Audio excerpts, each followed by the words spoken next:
ហ៊ានផងអ្នករបួសផងអ្នកពលីផងគេសឹកផងហើយនឹងអ្នកពិការតម្លាក់មកប្រហែលថ្ងៃមុនហ្នឹង1លានទៀតចឹងសរុបទាំងអស់ទៅចូល4លានជាងហើយបើចេះកូនថាអ្នកឃើញចង់ខ្លាចជាស្ថិនេះត្រូវរកប្រេងអ្នកមានធម្មតាតែភាសាគេទៅស្ថិនេះឯងបាច់ប្រឹងក៏បានណាចឹងត្រូវប្រយ័ត្នការគិតរបស់អ្នកពេលអ្នកនៅម្នាក់ឯងត្រូវប្រយ័ត្នការនិយាយរបស់អ្នកនៅពេលអ្នកនៅច្រើនខ្លាចជាភរិយារបស់ថៃគេមើលយើងចិត្តល្អចិត្តសប្បុរសយើងទន់ភ្លន់បីតអ្នកបំរើរត់តុកអ្នកសុំទានអ្នកអីហ្នឹងពួកយើងល្អប្រឹងស្រាវជ្រាវដែរប៉ុន្តែរកឃើញស៊ើបបានតែប៉ុណ្្នឹងខ្ញុំដឹងថាបងឯងឈ្មោះសុភាបុត្រក៏ឆ្នាំ1979នៅកំពង់ធំរៀនផ្នែកគណនេយ្យធ្លាប់ធ្វើការនៅលើ Royal ធ្លាប់ជាជំនួយការផ្ទាល់របស់លោកវិជ្ជបណ្ឌិត Beatrice មានគ្រួសារជាជនជាតិអាល្លឺម៉ង់ហូសនៅអាល្លឺម៉ង់ឥឡូវហ្នឹងគេហៅបងនៅលើបណ្ដាញសង្គមថាសេដ្ឋីនេះចិត្តធរដោយសារតែជំនួយយ៉ាងច្រើនតែក្នុងហ្នឹងខ្ញុំក៏បានទទួលដែរទៅលើបងប្អូនជនភេទសឹកយើងប៉ុន្តែតាមពិតបងជួយស្រុកខ្មែរហ្នឹងមិនមែនក្នុងតែជនភេទសឹកហ្នឹងតាំងពីមុនហ្នឹងទៀតអញ្ចឹងខ្ញុំមានសំណួរច្រើនណាស់ចង់ដឹងចង់ស្គាល់ពីបងបន្ថែមទៀតប៉ុន្តែខ្ញុំសូមផ្ដើមសំណួរទី1ដោយពលានយន្តហោះពីព្រោះបងមកលើកនេះគឺជាលើកទី1ដែលបងបានបត់ពិសោធន៍ចុះនៅក្នុងពលានថ្មីមានអារម្មណ៍មិនដែរបងមុនចុះហ្នឹងមើលពីលើមកឃើញចារំភើបព្រឺសបល់ហ្មងណាហើយចង់ហូរទឹកភ្នែក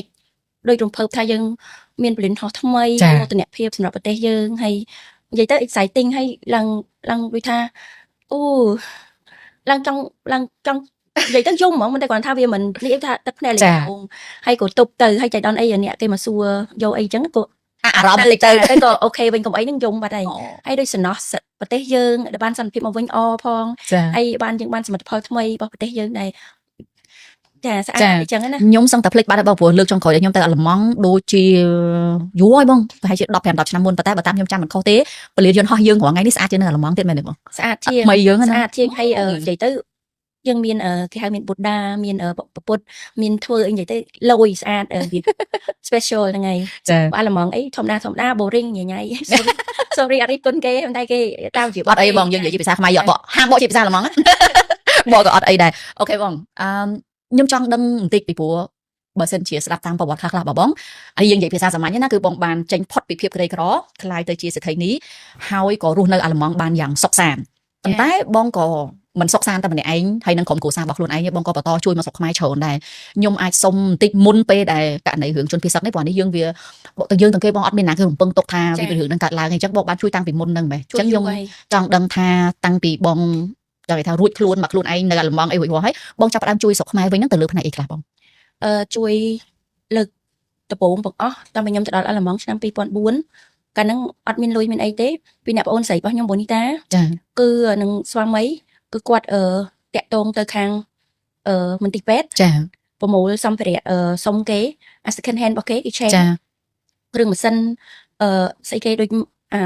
ក្នុងពេទ្យប្រើប្រាស់ឧបករណ៍ពេទ្យណាមានក្រែមានម៉ាស៊ីននេះម៉ាស៊ីននោះអីចឹងទៅគេឈប់ប្រើតែនៅល្អយើងសុំគេមកប្រហែលកុំកណឺហ្នឹងយើងសុំគេទៅហើយដើរប្រមូលកៅអៅណាដែលគេឈប់ពាក់ហ្នឹងប្រមូលមកបាត់ដាក់ស្អាតបោកស្អាតដាក់ចូលកេះវ៉ែនតាកង់អីហ្នឹងប្រមូលយកមកហើយយើងក៏អត់មានលុយខ្លួនឯងដែរទៅរាំទៅច្រៀងអីណាបងអូនស្រីខ្ញុំឡើងច្រៀងបងអូនស្រីបងតាឡើងច្រៀងស្អីគេរូបអូនមិនល្អសាច់ខ្មៅស្បែកខែខ្មៅអីនោះចាហើយក៏បានប្រមូលលុយមកជា concert របស់ខ្មែរយើងនៅខេត្តបងនៅហ្នឹងហើយក៏យកទៅដាក់ផ្ញើតាមកុងកណឺពីអាល្លឺម៉ង់ទៅស្រុកខ្មែរដើម្បីជួយដល់ទីពេទ្យយើងចានៅលើកទី1ដល់ពេលបន្ទាប់មកទៀតមានលុយក្រោយមកទៅបាន3-4-5 ឆ្នាំមុនជួយប៉ុន្តែអត់បាយផុសដែរអត់ចេះផុសអីទេរាប់រយនាក់អីទៅប្រមូលជនពិការចាស់ជរានៅភូមិក្មួយខ្ញុំធ្លាប់នៅមួយបងស្រីខ្ញុំនៅតែខ្មៅហ្នឹងពេលទៅហ្នឹងគេស្គាល់អស់ហើយឲ្យគាត់ទៅធ្វើកង់ធ្វើអីឲ្យផ្ញើឲ្យគាត់ម្នាក់2000 ឡើងរាប់រយនាក់ចាក៏អត់ដែរបានផុសដែរគាត់ថាប្រមូលទាំងអស់មកសរុបទៅប៉ុណ្្នឹងអញ្ចឹងណាចាហើយបើបន្តទៀតក៏ចាប់ដើមជួយបន្តនៅពេលដែលលើភាពយើងកាន់តែច្រើនលុយយើងមានកាន់តែច្រើនក៏បន្តជួយហើយជួយលុយផ្ទាល់ខ្លួនទេអត់មានមកពីណាទេពីអ្នកប្តីសុំប្តីថាបងខ្ញុំចង់ជួយដល់ប្រទេសកម្ពុជាខ្ញុំប្រជាជនខ្ញុំគាត់ខ្វះខាតពិការអីចឹងណាចាដល់បងផនផាឡាកូនកំព្រាអញ្ចឹងទៅចាហើយចង់ជួយហ្នឹងជួយតាំងពីចិត្តចង់តាំងខ្ញុំនៅក្មេងថាមានតិចតួចអីអ្នកសុំទានអីចាស់ជរាអីចឹងណាដឹកកង់ឃើញគាត់ដើរអីច្រត់ចឹងទៅដឹកកង់តាំងពីភូមិមួយទៅភូមិមួយចឹងទៅហ្នឹងចិត្តយើងជួយដោយអត់ចង់បានអីដោយស្រឡាញ់អាណិតឲ្យឃើញចាស់អីគ្រាអីហ្នឹងចរាអីហ្នឹងអ្នកសុំទានអីហ្នឹងអាណិតអីតិចច្រើនឯងជូនគាត់អីអាហ្នឹងចិត្តយើងតាំងពីកើតពីមកទូចមកអញ្ចឹងហ្មងដល់ឥឡូវដែលយើងមានឱកាសហើយព្រោះយើងធ្លាប់ ពីមុនមកអត់យើងធ្លាប់លំបាកកំសត់អញ្ចឹងយើងដឹងថាពេលដែលមានអីមួយជួយយើងឲ្យយើងអ្នកណាឲ្យយើងអីមួយសប្បាយចិត្តណាស់រីករាយណាស់យើងធ្លាប់វេទនាអញ្ចឹងដល់ពេលឥឡូវយើងជួយចែករំលែកសេចក្តីសុខអ្វីដែលយើងមានហ្នឹងទៅអ្នកដែលគាត់កំពុងខ្វះខាតអញ្ចឹងខ្ញុំដឹងថាគឺខ្ញុំមានក្តីសុខបំផុតដែលបានខ្ញុំជួយដល់អ្នកដែលគាត់កំពុងខ្វះខាតចាអានឹងត្រួសពីមុនមកឥឡូវយើងគិតពីថ្មីនេះវិញពីព្រោះនៅពេលដែលយើងមានការឆ្លៀនពៀនពីប្រទេសជិតខាងទេសៀមត្មងទៅមានការឆ្លៀនពៀនពីសៀមមកហ្នឹងលើកទី1ដំបូងអាហ្នឹងមកប្រាវអញ្ចឹងទៅពេលរួចស្រាប់តែខែ12ហ្នឹងមកហត់ទៅធ្ងន់អញ្ចឹងយើងឃើញមានចំនួនបងប្អូនជនភៀសសឹកយើងហ្នឹងក៏ច្រើនអញ្ចឹងយើងមានអ្នកគាត់បង្កើតជាមូលនិធិចាភ្លាមហ្មងដុតដៃដុតជើងគ្រប់គ្នាហើយក៏យើងមិនដឹងថាប្រមូលបានអីបានដែរបន្តមកទៀតដូចខ្ញុំជាដើមអញ្ចឹងខ្ញុំអត់ធ្វើជាមូលនិធិទេពីព្រោះដោយសារតែពួកខ្ញុំមានកម្លាំងតិចកូនខ្ញុំនៅទូចហើយពួកយើងមានលទ្ធភាពយើងធ្វើតាមលទ្ធភាពរបស់យើងដែរយើងក៏អត់បានរបៀបថាដូចការលើកទី1យើងហែកអង្គានតិចតួចដែរលើកទី2នេះពួកខ្ញុំហែកអង្គានក្នុងចំណោមគ្នាឯងបាទអ្នកស្គាល់គ្នាលុយក្រុមហ៊ុនខ្ញុំខ្លះអញ្ចឹងទៅប៉ុន្តែក្រោយមកគឺខាងបងតាក់តមកចង់ជួយ 10000 ហើយក៏ទទួលដៃ10កណ្ដឹងចាប៉ុន្តែមិនតែខ្ញុំទេខ្ញុំឃើញច្រើនណាស់អ្នកដែលទទួលពីបង10000 20000បើអ្នកខ្លះ3 40000អីចឹងទៅតាមហើយពេលខ្លះបងជួយទៅដិរេចចឹងបងឯងសង្ខេបតិចបានទេបងឯងចាំបានថាចំនួនដែលលុយដែលបងឯងបានជួយនឹងប្រហែលដែររហូតដល់ពេលបច្ចុប្បន្នហ្នឹងក្នុងប្រទេសយើងមួយរយៈខ្លីហ្នឹងគឺចូលអត់ទាន់អស់ហើយណាចាតំផ្ញើតម្លាក់មកប្រហែលថ្ងៃមុនហ្នឹង1លានទៀតចាអញ្ចឹងសរុបទាំងអស់ទៅចូល4លានជាងហើយវ៉ាវចាសុំសម្ដែងកាត់អីមួយបែបស្ងាត់នៅពេលដែលបងដកលុយមកច្រើនអញ្ចឹងវាច្រើនសម្រាប់ពួកខ្ញុំណាតែវាអាចមិនច្រើនសម្រាប់បងទេគ្រួសារបងគាត់ថាមិនដែរបងគ្រួសារបងគាត់ជាជនជាតិអាល្លឺម៉ង់ទេមែនតើគាត់មិនមែនខ្មែរណាទៅវិញចានិយាយទៅពួកយើងខ្ញុំភាសាគ្នាពួកអីលុយពួកយើងរួមអញ្ចឹងទៅចាខ្ញុំសួរគាត់ទៅខ្ញុំថាឥឡូវហ្នឹងប្រជាជននៅប្រទេសខ្ញុំកំពុងត្រូវការជំនួយមិនដែរអាចជួយគាត់ថែមទៀតអត់អីចឹងណាគាត់ថាអូខេជួយអូនជួយច្រើនទៅចឹងស្រួលដែរមិនបាច់សើបញ្ចុះបញ្ចូលទៀមទាអីច្រើនទេចាច្រើនណាគាត់ថាច្រើនទៅលុយយើងច្រើនណាជួយទៅនៅឲ្យបងតាពិតមូលហេតុដែលខ្ញុំសួរសំណួរហ្នឹងព្រោះមែនតើរឿងលុយវាជារឿងដែលរសើបហើយកន្លងមកខ្ញុំក៏ជិះមិនសូវជានិយាយរឿងទូលេខរឿងអីដែរប៉ុន្តែក្នុងករណីដែលខ្ញុំលើករឿងនេះគឺដោយសារតែថ្មីហ្នឹងដែរដោយសាររយៈក្រោយហ្នឹងខ្ញុំធ្វើមាតិកាច្រើនទៅលើការអប់រំទៅលើអីចឹងណាវាមានមតិមួយចំនួនដែលគាត់អង្គុយចាំប្រឆាំងឲ្យទៅថាមិននៅស្រុកខ្មែរចង់និយាយថាឧទាហរណ៍ខ្ញុំនិយាយថាក្មេងៗគាត់រៀនបកាយមានសមត្ថភាពអីចឹងទៅណានេះក៏មិនច្រើនដែរខ្ញុំជួយចង់ខំមិនដឹងដែរតែគាត់ថាព្យាយាមដកដង្ហើមវិញមិនសូវហ៊ានឆ្លើយតបមកតែខ្ញុំសូមបញ្ជាក់ថានៅពេលដែលជនជាតិខ្មែរយើងទូគាត់នៅណាក៏ដោយនៅប្រទេសណាក៏ដោយតិចឬច្រើនគាត់មានឈាមចូលខ្មែរយើងគាត់ត្រឡប់មកជួយយើងវិញអញ្ចឹងណាខ្ញុំអត់ចង់ឲ្យបងប្អូនរបៀបថាមាន comment មួយចំនួនដែលខ្ញុំលើកឡើងចំហ្មងទៅមានអ្នកខ្លះគាត់ថាក្មេងៗអស់ហ្នឹងតែរៀនបកាយបន្តិចតួចគាត់ទៅនៅស្រុកក្រៅអស់ហើយគាត់មិននៅចាំជួយខ្មែរទេបានចំណេញទៅស្រុកគេខ្មែរអត់ដដែលអញ្ចឹងណាប៉ុន្តែយើងមើលជាក់ស្ដែងទោះបីបងទៅដល់ណាក៏ដោយបងនៅតែដូចអត់បានភាពជាខ្មែររបស់ខ្លួនឯងទេត្រូវទេអត់ទេឥឡូវហ្នឹងបើនិយាយវិញថាអត់ដឹងមិនអត់ទាន់មានសង្គ្រាមយើងជួយរបៀបជួយអ្នកអត់អ្នកអីយើងជួយធម្មតាអាណិតអីប៉ុន្តែឥឡូវទៅនិយាយថា fall in love ជាមួយអ្នកគ្រាយើងអ្នកជនភៀសសឹកយើងទៅជា fall in love ហ្មងតែហ៊ានដែលគាត់ឃើញភ្នែកគាត់ថាសំណោះឃើញអូសមកយំចាគឺថាក្តុកក្ដួលប្រោខិនហាតហ្មងសំណោះគាត់អាណិតគាត់ស្រឡាញ់គាត់ហ្មងសូម្បីតែអ្នកដែលស្លាប់ទៅអ្នកដែលពលីដូចបងអីខ្សែកអីហ្នឹងភ្នែកគាត់អីពោពេញទៅដោយបេះដូងសប្បុរសគាត់ដែលថាលះបង់ដោយបេះដូងជូនប្រទេសជាតិជូនប្រជាជនហ្មងអត់មានស្ដាយសំណោះការបាត់បង់របស់គាត់ហើយឃើញតុកមុខគាត់ថាឲ្យលួយខ្ទេចខ្ទីថ្លើមបេះដូងហើយចាអញ្ចឹងគាត់ចង់ជិះឱកាសហ្នឹងផ្ញើសារហ្នឹងទៅកាន់បងប្អូនរបស់យើងណាថានៅពេលដែលយើងឃើញខ្មែរយើងណាដែលគាត់រៀនបានខ្ពស់ដែលគាត់អាចផ្លាស់ប្ដូរជីវិតបានល្អដែលគាត់យើងអត់គួរបែងចែកគេថាតតែនៅស្រុកខ្មែរតតែចូលធ្វើទាហានព្រោះដូចអ្នកខ្លះថាបើស្រឡាញ់ជាតិមិនក៏មិនចូលធ្វើទាហានទៅ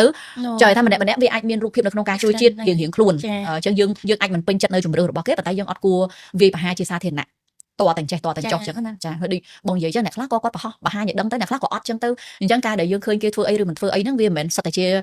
អ្វីដែលយើងអាចមានសិទ្ធិទៅកាត់សេចក្តីទៅថាទៅអីទេព្រោះពេលខ្លះខ្ញុំមានអារម្មណ៍ថាខូចចិត្តណាបងនៅពេលដែលយើងធ្វើមាតិកាអីទៅឬក៏យើងនិយាយអីទៅឲ្យតែមិនដូចចិត្តគាត់គឺបានន័យថាយើងអត់ស្រឡាញ់ជាតិទេស្រឡាញ់ជាតិតតែចូលធ្វើទាហានស្រឡាញ់ជាតិតតែចេះចោះអីចឹងគាត់ស្រឡាញ់ជាតិតែគាត់ចង់ឲ្យម្នាក់ស្រឡាញ់ជាតិដូចគ្នាគាត់ចង់ឲ្យបងអត់ទៅនៅល្មងឲ្យត្រូវទៅនៅស្រុកខ្មែរចឹងចឹងឲ្យបានលុយមកជួយយើងអញ្ចឹងឲ្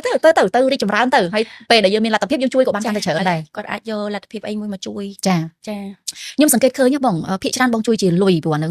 ងបងមានលទ្ធភាពស្រាប់បងបាញ់ឲ្យអីចឹងទៅប៉ុន្តែខ្ញុំឃើញក៏បងឯងជួយជាទឹកដោះគោដែរជួយទៅដល់ក្មេងៗណាបើនិយាយពីសម្ភារៈគឺខ្ញុំឃើញបងឯងឲ្យទៅតាមមូលនិធិរៀងខ្លួនចឹងទៅហើយមូលនិធិមួយទៅណាគេជួយអីទិញអីរៀងខ្លួនចឹងទៅប៉ុន្តែក្នុងករណីទឹកដោះគោបងទិញឲ្យហ្មងពួកអីមានម្ដាយខ្លះគាត់ខ្វះលទ្ធភាពគាត់អត់មានទឹកដោះសុខភាពខ្សោយអីចឹងទៅឬក៏ប៉ាខ្លះប្រពន្ធភរិយាស្លាប់អីចឹងទៅចាអញ្ចឹងគាត់ខ្វះខាតអញ្ចឹងយើងឲ្យគាត់ទៅ nhung chập ròm nó cứ đợi xa tay tật đọc cô đại bọn ấy bỏ trả tới đại nhung khơi nhá nhung khơi kia phò nó chạy đón tật đọc cô nó bị mạng mũi tật đọc cô nhung đây chơi hay nhung đăng tàn nó bị thay đấy việc con việc chả chui sọc hiệpល្អខ្លាំងដោយសារតែវាមិនមែនទៅដោះគោដោះជាមិនស្អីគេតដោះប៉ែចាហ្នឹងហើយអញ្ចឹងវាល្អខ្លាំងសម្រាប់កុមារយើងវាអត់មានអាឡែស៊ីអាឡែអីគេហៅអីគេជាតិអីគេបើទៅដោះទៅនិយាយប៉ះទៅដោះគោគេទៀតអត់កើតទេហ្នឹងហើយគាត់ថាវាគុណវាល្អខ្លាំងចាម៉ាក់រ៉ូយ៉ាល់អស់ចាទៅស្រាវជ្រាវមើលបន្ថែមទៀតទៅចាពួកខ្ញុំប្រាប់បងផល្លាផនផល្លាដែរព្រោះខ្ញុំជួយខាងបងផនផល្លាចាខាងមនុស្សឈើចាខ្ញុំថាបងគួរតែចូលទៅដោះគោហ្នឹងទៅព្រោះខ្ញុំមួយឆ្នាំខ្ញុំជួយ 60000 ណាតែឥឡូវកូនក្មេងឡើងដូចជិត200ហើយអញ្ចឹងឆ្នាំហ្នឹងអាចឡើង 100,000 ហើយចាអញ្ចឹងខ្ញុំប្រាប់គាត់ដែរថាទៅដោះគោខាងហ្នឹងគឺល្អខ្លាំងអាចជួយទៅទិញទៅដោះគោហ្នឹងយកឲ្យកូនក្មេងញ៉ាំទៅវាទទួលបានគុណភាពល្អសម្រាប់សុខភាពជាងចាអរគុណច្រើនបងទៅអនាគតវិញតើបងមានគម្រោងនឹងធ្វើអីបន្តទៀតបងឥឡូវហ្នឹងចាប់ដើមជួយបន្តទៀតតែជួយបានបន្តិចទេព្រោះអីតែចាប់ហ្នឹងហើយគាត់ថានឹងជួយរហូតទៅជួយទៅខាងមន្ទីរពេទ្យហ្នឹងនៅទៀតនៅខាងមន្ទីរពេទ្យយើងដែលកំពុងតែមានកូនក្មេងកូនអីហ្នឹងដូចកន្ធាក់បុប្ផាអីហ្នឹងក៏ខ្ញុំជួយក្នុងគម្រោងរបស់ខ្ញុំដែរកុមារជាតិអីចាហើយនឹងscholarship សម្រាប់កូនសិស្សក្របបញ្ញាសាស្ត្រក៏នៅក្នុងគម្រោងដែរហើយវរៈជនដែលកំពុងតែមានរបួសនៅមន្ទីរពេទ្យគម្រោងនឹងដែរហើយអ្នកសម្រាប់នៅស្ទឹងមានជ័យកំព្រាអីឬក៏អ្នកក្រអីចឹងណាច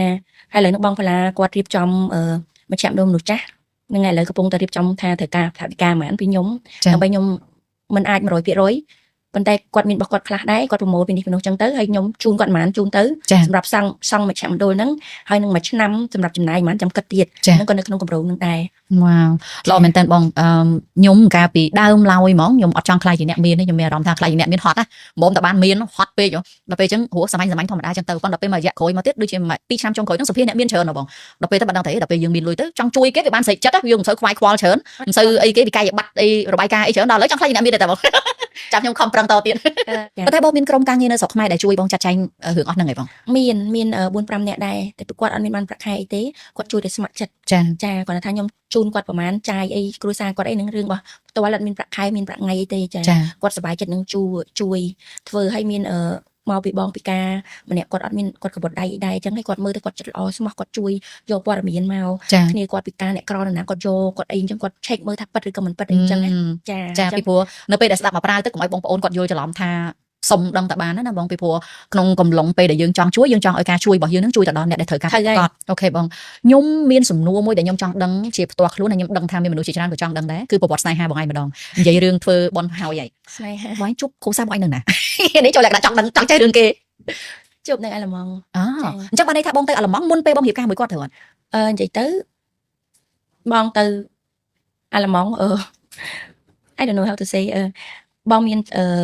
នបងទៅនៅកណ្ដាប់បុប្ផាបងមានស្វាមីមុនមួយអូខេស្វាមីមុនមួយហ្នឹងបានកូន2ហើយចាហើយក៏បងទៅអាឡម៉ង់តាំងពី2004ហ្នឹងស្វាមីមុនហ្នឹងគាត់ក៏ធ្វើសប្បុរសធម៌ដែរសម្រាប់នៅស្ទឹងមានជ័យហ្នឹងក៏គាត់ប្រមូលក្រុមហ៊ុនលុយពីអាឡម៉ង់មករៀបចំដើម្បីឲ្យខ្មែរយើងហ្នឹងមានការងារធ្វើនៅប្រមូលសម្រាប់ហ្នឹងឲ្យស្អាតប្រទេសយើងហើយផលិតសម្រាប់ហ្នឹងចាញ់ជីយកទៅលក់បានលុយយកឲ្យកម្មករហ្នឹងវិញចាហ្នឹងចាប់ដើមប្រមូលមន្ទីរពេទ្យអីហ្នឹងណាចារបស់របរហ្នឹងមកជួយម្សាយដល់ពេល10ឆ្នាំក្រោយមកដោយសារតែយើងអត់គិតថាវាអត់ទៅមុខទៀតក៏យើងបែកគ្នាដោយធម្មតាទៅចាដល់ខ្ញុំនៅអាឡម៉ង់ម្នាក់ឯងតស៊ូមានចំកូនចំអីពីរហ្នឹងទៅគាត់ក៏ចំអីហ្នឹងតែយើងអត់មានជាអ្នកហោហីអីទេតែដល់ពេលអ្នកស្វាមីក្រោយហ្នឹងគាត់នៅអាឡម៉ង់ខេត្តមួយគ្នាយើងហ្នឹងទៅឃើញគ្នាមើលបាល់មួយគ្នាញ៉ាំបាយជុំគ្នាមួយមិត្តភក្តិអីចឹងទៅចាហើយក៏ជួបគាត់ទៅកាលហ្នឹងកូវីដទៅខ្ញុំថាបិទទាំងអស់អត់មានអីទេខ្ញុំមាន cosmetic របស់ខ្ញុំមាន cosmetic salon របស់ខ្ញុំធ្វើនិយាយទៅធ្វើច្រើនណាធ្វើតោភ្នែកធ្វើចើមធ្វើទាញខ្សែរបស់ដូចដុកទ័រទូចមួយចឹងណាចាធ្វើគេស្អាតដល់ពេលដែលសារ covid ហ្នឹងគេបិទទៅក៏ខ្ញុំមិត្តភក្តិមួយប្តីខ្ញុំដែរខ្ញុំថាអ៊ូដូអ្នកឯងមានអីខ្ញុំធ្វើអត់ខ្ញុំឥឡូវហ្នឹង boring ណាហើយគេបិទអីចឹងណាហើយក៏គាត់ថាផ្ទះគាត់អាសាកម្មវិធីជប់លៀង friend គាត់មកលេងអីជប់លៀងលេងបៀលេងអីចឹងណាអញមកធ្វើម្ហូបទៅអ្នកអញបកកាយធ្វើម្ហូបខ្ញុំឃើញឯងបកកាយធ្វើម្ហូបអីចឹងនិយាយទៅបកកាយធ្វើមែនម្ហូបអឺរ៉ុបម្ហូបអាល្លឺម៉ង់ម្ហូបខ្មែរអីហ្នឹងបកកាយធ្វើទទួលស្គាល់តែបកកាយធ្វើឆ្ងាញ់ខ្លាំងអួតតិចចុះអត់អីអួតបានមោទនភាពចាហើយប្តីទៅសើណាគាត់ថាម្ហូបនៅក្នុងលោកមានតែមួយអូអត់ទេធម្មតាតែស្រឡាញ់ចុងភៅហើយម្ហូបនឹងឆ្ងាញ់ហ្មងហ្នឹងហើយដល់ពេលហើយទៅយួរដៃ2ដៃ3ទិញម្ហូបទីអីដល់ហើយក៏ទៅដល់ទៅក៏គាត់ថ្ងៃហ្នឹងក៏គាត់ vậy tôi cũng trâu khnia nhằm bay nhằm ấy nhanh hay chạy khnia lên nhá chà từng đón hết đón kia trên từng tay đang được quạt fall in love tăng ngày nâng mau mày chà chà Oh my god ចាដល់ពេល fall in love ទៅខ្ញុំអត់ហ៊ានទេអត់ហ៊ានទេព្រោះគេខ្ពស់ខ្លាំងគាត់ថាអឺយើងស្រីខ្មែរអត់បានទេយើង ចា អត់ញញ៉ៃទេធ្វើចរិតយើងថ្លៃធ្នូណា ចា អត់ឲ្យភ្នែកឲ្យមាត់ឲ្យកអីច្រើនទេថ្លៃធ្នូធ្វើមកហូបឲ្យ